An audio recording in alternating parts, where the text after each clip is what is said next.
என்ன சுபத்ரா, எதுவும் பேசாம அமைதியா வந்துட்ட? இப்பதாங்க எனக்கு நிம்மதியா இருக்கு. எப்படியோ நாளைக்கு நடக்க போற நலுங்கு ஃபங்க்ஷன்ல வர்ஷினி அந்த நகையை போட்டுப்பா.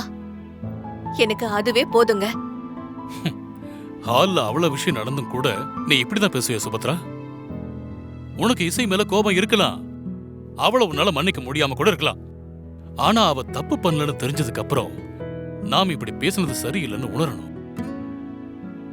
அது மட்டும் இல்ல சுபத்ரா, விஷால் எவ்வளவு ரிஸ்க் எடுத்து அந்த நகையை மீட்டுட்டு வந்திருக்கான். நீ ஹெல்ப் கேட்டேன்னு என்ன ஏதுன்னு கூட கேட்காம நகை எடுத்துட்டு வந்து உனக்கு கொடுத்தா என்ன காரியம் பண்ணி வச்சிருக்க நீ? ஸ்ரீஜா, யாருக்காவது கேட்ட போது படிச்சவன் தானே நீ, இப்படியா சொதப்புவ? முட்டாள் முட்டாள். இங்க பாருங்க, எல்லாரையும் திட்டுற மாதிரி என்ன திட்டாதீங்க. ஆமா, இதுக்கு மட்டும் ஒண்ணும் குறைச்சல் இல்ல. அந்த கங்காங்கிறது யாரு? அது ஒண்ணு இல்ல, நான் நகையை கொடுத்தேன்ல, அவங்க பேர் தான் கங்கா. ஏய், என்ன நீ இவ்ளோ அசால்ட்டா சொல்ற? அப்ப அந்த பொண்ணு விஷால் கிட்ட நீதான் நகையை கொடுத்தேன்னு சொல்லிருப்பாளா? அது எப்படி எனக்கு தெரியும்?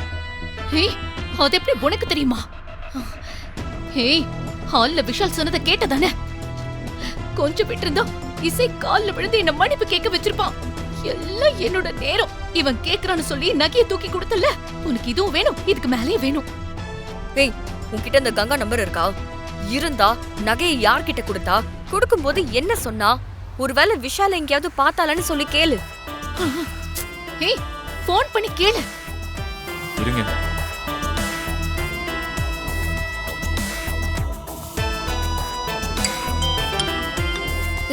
ஸ்பீக்கர்ல போடு.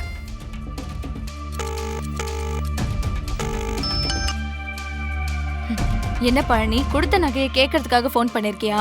நீ கொடுத்ததெல்லாம் என்னால திருப்பி கொடுக்க முடியாது. என்ன பண்ணான்னு கேளு. நான் அதுக்காகலாம் கால் பண்ணல. அந்த நகை என்ன பண்ண? ஒரு சேட்டு கடையில கொடுத்து பணமா வாங்கிட்டேன்.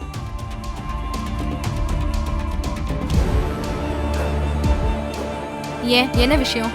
இல்ல, நீ எந்த சேட்டுக்கிட்ட நகையை கொடுத்தியோ அவர்கிட்ட அந்த நகைக்கு சொந்தக்காரங்க வந்து விசாரிச்சிருக்காங்க. அப்ப அது உன்னோட நகை இல்லையா? எங்கேயாச்சும் திருடிட்டு வந்து என்கிட்ட கொடுத்தியா? ஏய், நீ அனாவசியமா இந்த மாதிரி கேள்வி எல்லாம் கேட்காத. சரி, கேட்கல. இப்ப எதுக்கு எனக்கு ஃபோன் பண்ண? உன்கிட்ட வேற யாரும் எதுவும் விசாரிக்கல. என்ன யார் விசாரிக்க போறா? அப்படியே விசாரிச்சாலும் நகையை கொடுத்தது நீதானே நான் உன்னை கை காட்டி விட்டுருவேன்.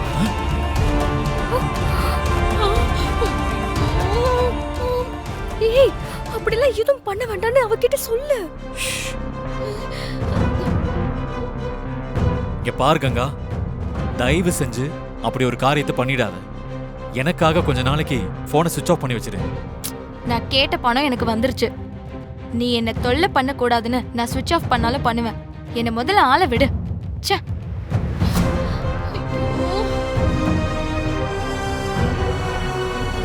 மேடம், கங்கா பேசினதுல இருந்து அவ சேட்டை தவிர வேற யாருக்கிட்டையும் பேசலன்னு புரியுதா? சோ நீங்க எதுக்கும் பயப்படாதீங்க. பயமா? எனக்கா? நீ எனக்காக யோசிக்காம இனிமே நீ எது பண்ணாலும் யோசிச்சு பண்ணு. புரியுதா? நல்லா புரியுது. இனிமே கவனமா இருக்கேன், போதுமா?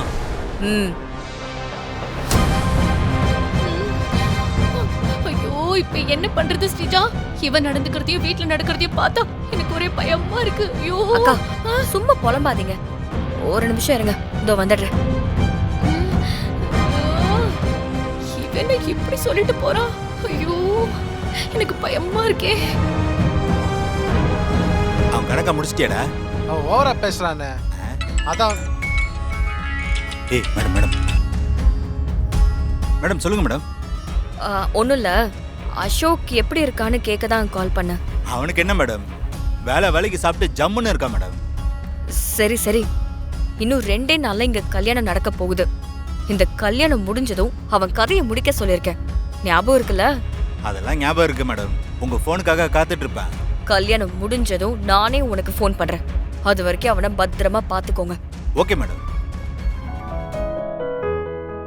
சுபத்ரா, ரெடி ஆயிட்டியா? ரெடி ஆயிட்டங்க. என்னங்க அப்படி பாக்குறீங்க? அது அது ஒண்ணு இல்ல, 25 வருஷத்துக்கு முன்னாடி உன்னை கல்யாண நாள்ல பார்த்த மாதிரி அப்படியே இருக்கேன். ஏங்க 3வது மருமக வரப்போறா. இந்த நேரத்துல இப்படி எல்லாம் பேசுவீங்களா நீங்க? 300 மருமக கூட வரட்டும், நீ என்னோட வைஃப். உன்னை நான் இப்படி பார்த்துட்டே தான் இருப்பேன். சுபத்ரா, உன்னை இப்படி சிரிப்போடு பார்க்கும்போது எனக்கு எவ்வளவு சந்தோஷமா இருக்கு தெரியுமா? உண்மைதாங்க. ஆனா வர்ஷினி அசோக்குடைய கல்யாணம் எந்த பிரச்சனையும் இல்லாம நடந்தா அதுதான் எனக்கு இன்னும் ரொம்ப சந்தோஷமா இருக்கும். அதுல ஒரு பிரச்சனையும் வராது சுபத்ரா, நீ சந்தோஷமா இரு. சிந்தாமணி, அண்ணி ஆ, பரவாயில்லையே, எல்லா வேலையும் எடுத்து போட்டு பண்ற. அண்ணி, நம்ம அசோக் வர்ஷினி கல்யாணம் இல்லையா? அதான். ஆஹா. சிந்தாமணிக்கு திடீர்னு பொறுப்பு வந்துருச்சு. ஆமாம்மா. ஆமா. ஏங்க, ஆ, நலங்குக்கு தேவையான எல்லாத்தையும் வாங்கி வச்சிட்டீங்கல்ல? அண்ணி, அத நீங்க என்கிட்ட கேட்கணும் அண்ணி. நீ என்ன சொல்ற சிந்தாமணி? ஒண்ணு இல்ல அண்ணி, இந்த மாதிரி வேலையெல்லாம் நீங்க என்கிட்ட தானே சொல்லுவீங்க. நீங்க மறந்து போய் அண்ணன் கிட்ட கேக்குறீங்களே. ஏய், அப்படியெல்லாம் எதுவும் இல்ல சிந்தாமணி, நான் அவர்கிட்ட தான் சொல்லியிருந்தேன். ம். ஏங்க, எல்லாம் ரெடி பண்ணிட்டீங்களா? எல்லாம் அம்மா இதோ. எல்லாம் ரெடி. ஓஹோ, பாத்தியா சுபத்ரா, என் பேத்தி அவ அண்ணன் கல்யாணத்துக்கு எவ்வளவு ஆர்வமா இருக்கான்னு பாரு. சொல்லாமையே எல்லா வேலையும் செஞ்சிருக்கா. ஆமா, பாட்டி அத்தை. பாட்டி, இதெல்லாம் இசையா நீ ப்ரிப்பேர் பண்ணி கொடுத்தது. ஓ, சரி சரி, உன் அண்ணன் ரெடி ஆயிட்டானான்னு பாத்துட்டு உன் வர்ஷினி அண்ணியையும் கூட்டிட்டு வா. அம்மா, வர்ஷினி அண்ணிய கூப்பிட்டுட்டு வர இசையா நீ சுபத்ரா, போயிருக்காங்க. அசோக் வந்துட்டான் பாரு. அசோக், என்னப்பா நீ இன்னும் ரெடி ஆகாம இருக்க? அம்மா நான் ரெடி ஆயிட்டேம்மா.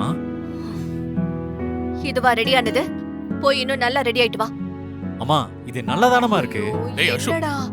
அப்படி இல்லடா, நீ தான் கல்யாண மாப்பிள. இப்படியா ட்ரெஸ் பண்ணுவ? போய் பட்டு வெஸ்டி கட்டிக்கிட்டு ஜம்முன்னு போய் ரெடி ஆயி வா, போ. ஆமா, சரி போ, சீக்கிரமா போ. சரி வரேன் வரேன் வரேன் வரேன். சீக்கிரம் வா.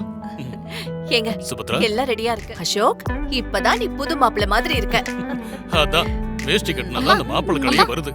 அண்ணி வராங்க. அப்படியா?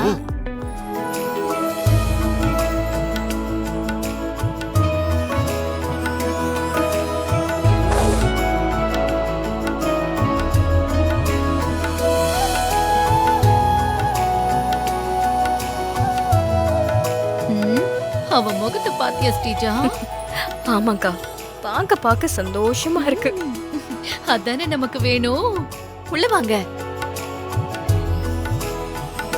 வர்ஷினி, வாமா. என்ன ரெடியாகி வரதுக்கு இவ்ளோ நேரமா? சிந்தாமணி, கல்யாண பொண்ணு ரெடியாக டைம் ஆக தான் செய்யும். ஓ, சரி சரி சரி, இவங்கெல்லாம் ஒரே கூட்டு தானே. ம். வாமா, எல்லாரும் நலங்குக்கு போலாம் வாங்க. வாங்க வாங்க போலாம் வாங்க. வாங்க.